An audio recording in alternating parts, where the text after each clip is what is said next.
Welcome to Buckeyes Tomorrow Morning for Friday, September 9th. I'm your host, Tom Orr. The Arkansas State game is tomorrow, the game against Michigan in 78 days. One of the best parts of football season being back, other than football season being back, is that it means we now have a weekly visit with our old buddy Ross Fulton. He is one of Buckeye Huddle's X's and O's gurus, everyone's smart football friend, always one of our most popular shows every week during the season. Ross is has been busy writing at BuckeyeHuddle.com this week, breaking down a lot of different stuff from the offense and the defense, from the Notre Dame game. We're going to talk about sort of a portion of that here today. You can find the whole article at BuckeyeHuddle.com. But Ross, thanks for being here. Happy to do it, Tom. So I guess let's start with Jaxon Smith-Njigba. He went out very early in the game. It felt like that kind of changed a lot about the Ohio State offense. I think people sort of thought that maybe just watching, and then you've heard players talk after the game and kind of this week and Ryan Day as well about how that changed what Notre Dame was doing. So how much did Notre Dame's defense really change what they were doing after Jaxon Smith-Njigba went out? And then how did that really impact their coverage on other receivers? Yeah, I mean, in some ways, it's even hard to make a too declarative statement because he was basically out from the jump, right? So you only have a limited body with him in there healthy. You could definitely though tell that Notre Dame had a plan to bracket or double cover him, and so when he was out, they were able to not have to do that and play a lot more man coverage principles.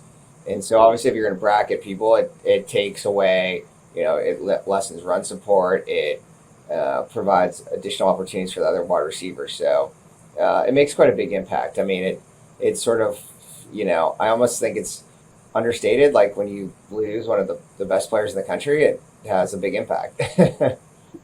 Big if true, as they say on Twitter.com. Over the years, something, in addition to taking away Jaxon Smith-Njigba through injury, something else was taken away from Ohio State, which was the crossing routes that we've seen them kind of make a lot of hay with over the years. This is kind of a three-parter. Number one, what did Notre Dame do to take those crossing routes away? Number two, is that something the Buckeyes are going to see other teams do now moving forward? And probably most importantly, number three, we always talk about how there's always a counterpunch to whatever someone else is doing, there's always an answer. So what is the counterpunch to what Notre Dame did and what other teams may try and do moving forward? Yeah, I mean, some of it was just missed opportunities. The one that stands out is, that throw C.J. Stroud's behind Emeka Egbuka. That was on a mesh crossing route, and that would have been probably an easy touchdown if they completed it. But they weren't, it didn't appear that they were quite on the same page in terms of him settling down. There was a guy sort of dropping off the running back at the end to try and get the passing lane. But, Notre Dame used what's called cover one cross quite a bit. So you're going to have they're playing cover one, but the opposite side safety is buzzing down into that hook curl zone and sort of, again, like bracketing that crossing receiver.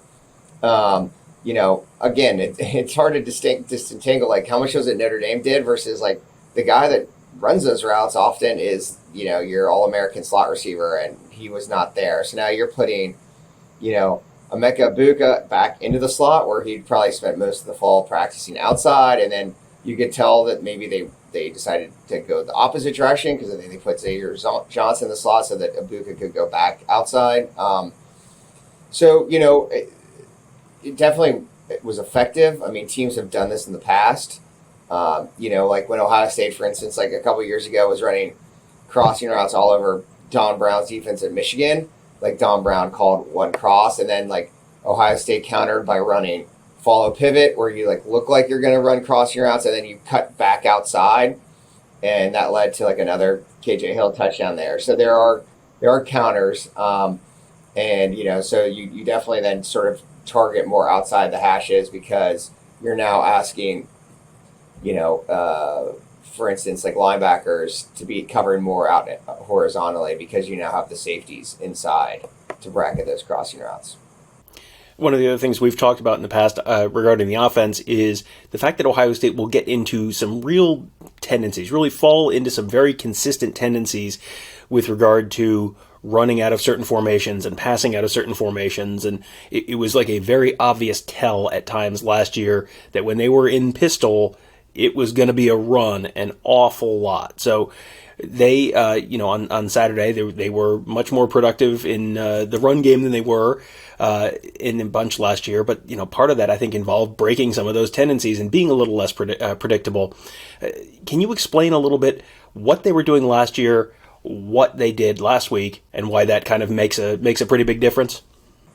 Yeah, well, as you said, I guess pistol is the easiest example. They were almost like 100% run tendency out of pistol, like against Michigan. So that allowed defenses, obviously, when they saw different formations to counter. So Ohio State on Saturday had several, naked bootlegs, meaning that the quarterback's faking the run and rolling out, then the opposite direction without a lead blocker pulling to counter that. So you could see that there was a few situations where I thought that they were trying to break tendencies. They used like a little counter play with a wide receiver leading, so you could fake running, zone away from the tight end and then back to them, so messing with where the tight end was.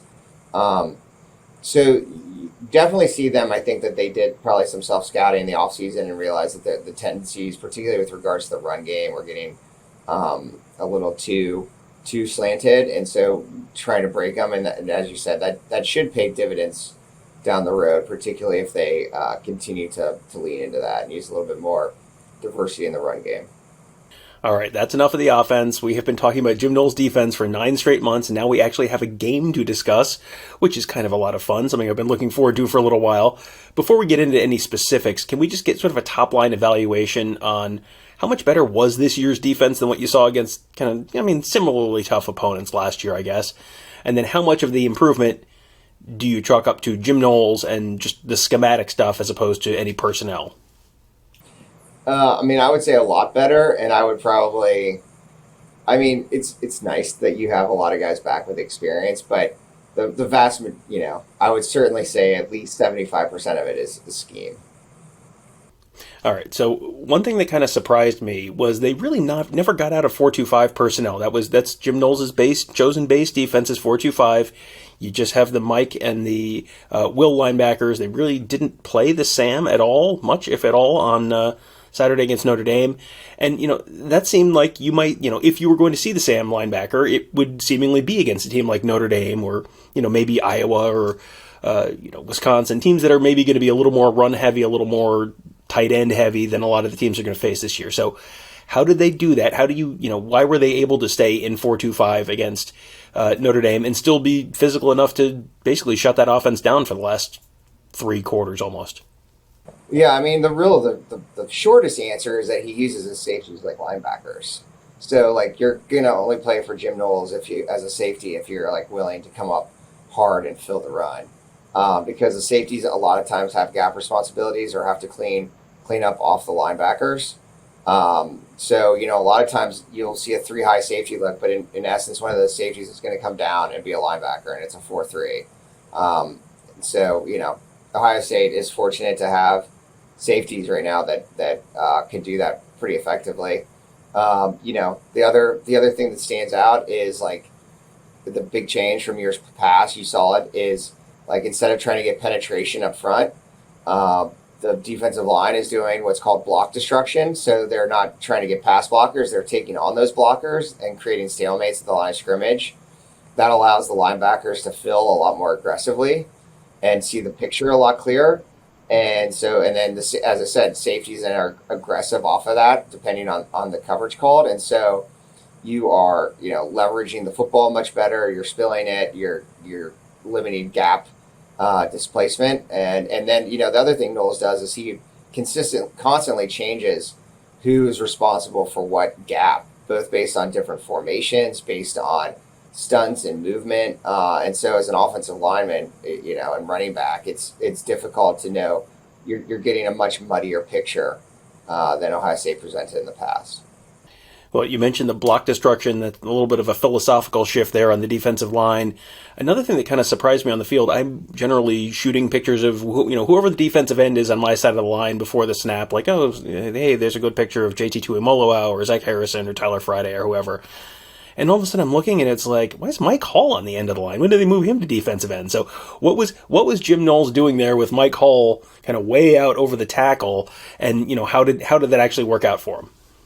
Yeah, I mean, it's much more of like a defensive tackle position in a odd front. So, they Knowles used quite a bit of a three down odd front where you had, I'd say not all the time, but most of the time you'd have Teron Vincent as the nose guard head up over the center. Then you'd have JT Tuimoloau and Mike Hall as sort of what I would consider 4-eye techniques. I mean, they're inside the tackle, so sort of between the guards and the tackle is more closer to the tackle. And then obviously you have Jack Sawyer as, the much discussed Jack Leo. And so, most of the time he was outside, but there was a few plays where he basically became a 3 technique and turned the defense into like a 4-3 under by doing so. And again, there's a lot of movement off of that. You can create different gap fits. You can then free up your linebackers. If they were pulling, the linebackers tended to follow the pullers. Like if they were split blocking, having the tight ends block back, the safeties were following the safety. So you're not you're not shifting. You're like flat out moving with them. And so again, he's just his goal is to make the picture muddy pre-snap for the offense. So each player has a specific responsibility that they can execute, but you don't necessarily know what you're going to get. You can have safeties rolled up that are then dropping deep or vice versa. And so, the pre-snap look is not going to tell you necessarily what's going to happen post-snap, which is a far cry from where Ohio State has been in recent seasons. Well, you mentioned the gap fits there, and, where I'm watching the game down on the field, it's a terrible place to watch in a lot of ways, but, one thing that is you really get a good sense of is the holes and the running lanes. And last year against Oregon, for example, I have lots of pictures of, an Oregon guy on one side of the frame, an Oregon guy on the other side of the frame, and then an Oregon running back or their quarterback just going, through basically what looks like an interstate highway through the middle of the Ohio State defense with no Buckeyes there. Last week, you didn't see that. There was always, even when there was a hole, there was someone's arm or there's a player right there closing in. Why were the run fits so much better? Is that just, the block destruction coupled with better linebackers? Why is it better understanding of the defense by the players? Why was that so much better? What do you chalk that improvement up to? Yeah, I mean, it's the same linebacker, so I would say it's better linebacker technique. It's made possible by, when you have defensive linemen trying to get penetration, the problem is you can distort gaps if they get out of the gap. And then you have linebackers who don't have a clear picture, who are hesitant. Here the linebackers, the defensive linemen are taking on the offensive linemen and responsible for their gap. The linebackers know what their gap is, and they are told to attack it aggressively. In particular, you'd see it a lot with Knowles would blitz or bring the will linebacker really aggressively to free up Tommy Eichenberg and Ronnie Hickman a lot of times, one of the two or both, to essentially scrape free and lever the play, right? So you're another football term, lever, spill, lever. You're gonna force the football to force the football to the sideline, then fill the alley, right? And so a lot of times you'd have Eichenberg or Hickman fill in the alley, which is made possible by the other guys up front essentially taking on the blocks and doing the dirty work and doing their job. So it's just much more of a defense that has a specific goal in mind, which each person sort of working towards the whole, as opposed to I have this gap, but I'm going to try to beat my guy and see what happens. Last question. We've talked a lot this week about the change from Josh Proctor to Lathan Ransom and how early that came in the game and how little you saw Proctor after that and how well Ransom has played. He's someone we've kind of heard all sorts of positive stuff about for most of fall camp, and then you kind of saw it in the game on Saturday. You wrote about how once they made that switch from Proctor to Ransom, that the three safeties, Ransom and Ronnie Hickman and Tanner McAllister, are all kind of interchangeable in man coverage. So what do you mean by that? And then why was that an important part of the game on Saturday? So, I mean, to sort of back up, I mean, regardless of what they say about maybe it was aided by Proctor missing the block or by him being out of his assignment, I don't think they make that change without them having the thought to begin with that, hey, we maybe Latham Ransom has outperformed Josh Proctor, but we're going to give Proctor the first chance. That said, like, to me, like, just when you look at just by body type, like, Ransom is much more flexible in coverage. And so now you can, for instance, Ohio State was using a lot of cover one, and Notre Dame likes moving their tight ends around, back and they'll either split block them, they will shift sides of the formation. And when you have all three, and Tanner McAllister can act as equally as the deep safety as he can as, like, covering the slot, and same thing with, Hickman and Ransom, you can just rotate yourself. So you don't need to, like, move guys around a bunch. It's just like, hey, Notre Dame's to the boundary, Ransom's up. Notre Dame's to the field, Hickman's up. And so it just makes the more versatile you can be on defense, the easier it is to adjust to what the offense is doing. Well, I'm sure everyone who has been listening to these shows kind of all through the year and listened to how many different times we've talked about Jim Knowles and the defense was excited to sort of see that on the field and see that all play out on Saturday. There was a lot of, I think it probably lived up to the advanced billing, which is always a good thing when we talk about something and it's like, oh, good, it happened the way that Ross said it would, basically. So yeah, that was good. If you enjoyed that show, boy, friends, do I have great news for you. You can find much more from Ross at BuckeyeHuddle.com. He writes a weekly column recapping, basically the schematic look at the game from the offense and the defense and different stuff. And, as when we have Alex Gleitman or someone in Mark Givler on these shows and talk about recruiting, we talk about some of it here. There's a lot more at the site at BuckeyeHuddle.com. You can go there and sign up today and get access to all of Ross's insights, all of Alex's insights, all of Mark's insights, Tony Gerdeman, Kevin Noon, Devin Radcliffe, Justin Whitlatch. We have a fantastic team there. Really, really fun site. And so you sign out today at BuckeyeHuddle.com. Also, make sure if you are on YouTube, if you're watching this on YouTube, or even if you're not, go to youtube.com/BuckeyeHuddle right now and make sure you're subscribed to our YouTube channel. Hit that bell so you get notified when we start doing live shows. We have a pregame and postgame show planned for Saturday. Before and after the Arkansas State game. Should be a lot of stuff to talk about. Very different show. We're going to probably be talking a lot less about the starters and a lot more about some of the other guys. Some of the younger guys are going to get a chance to play, and we'll probably see a whole bunch of stuff we haven't seen before on Saturday. So that'll be a lot of fun. So make sure you're subscribed at youtube.com/BuckeyeHuddle. That'll do it for today. Thank you guys all for joining us. Have a great day. We'll talk to you tomorrow.